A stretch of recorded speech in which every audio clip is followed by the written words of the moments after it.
Restaurant স্টাইলে এবং বিয়ের অনুষ্ঠানের মতো মাছ ফ্রাই করব। আপনারা খুব সহজে এইভাবে বানিয়ে পরিবেশন করলে বাসায় সবাই খুশি হয়ে যাবে।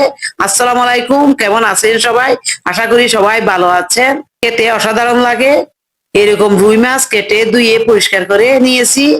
আপনারা যে কোনো মাছ দিয়ে এভাবে মাছ ফ্রাই করে নিতে পারবেন। প্রথমে একটা বুলের মধ্যে আদা বাটা 1 চা চামচ, রসুন বাটা 1 চা চামচ, বাদাম বাটা 1 চা চামচ, পেঁয়াজ বাটা 1 টেবিল চামচ, জিরা 1 চা চামচ, ধনে গুঁড়া 1 চা চামচ, হলদে গুঁড়া 1.5 চা চামচ, লাল মরিচের গুঁড়া 1 টেবিল চামচ, লবণ স্বাদ মতো, চিনি 1 চা চামচ।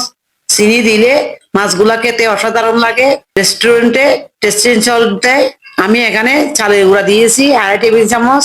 এবার হাত দিয়ে মেখে নিব।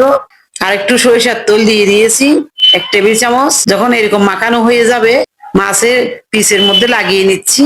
রেস্টে রেখে দিব প্রায় 20 মিনিটের মতো। 20 মিনিট রেস্টে রাখার পর মাছগুলা ভেজে নিব। একটা প্যানের মধ্যে সরিষার তেল দিয়েছি, মাছের পিসগুলা দিয়ে দিচ্ছি। উল্টে পাল্টে এভাবে ভেজে নিতে হবে। খুব সহজে মাছটা ফ্রাই করে নিতে পারবে। বাসায় সবাই খুবই পছন্দ করে। গরম গরম ভাতের সাথে খেতে দারুণ লাগে। আমি একটা প্লেটের মধ্যে নিয়ে নিয়েছি। দেখতে যেমন সুন্দর হয়েছে, খেতেও অসাধারণ হয়েছে। সবাই ভালো থাকবেন। আল্লাহ হাফেজ।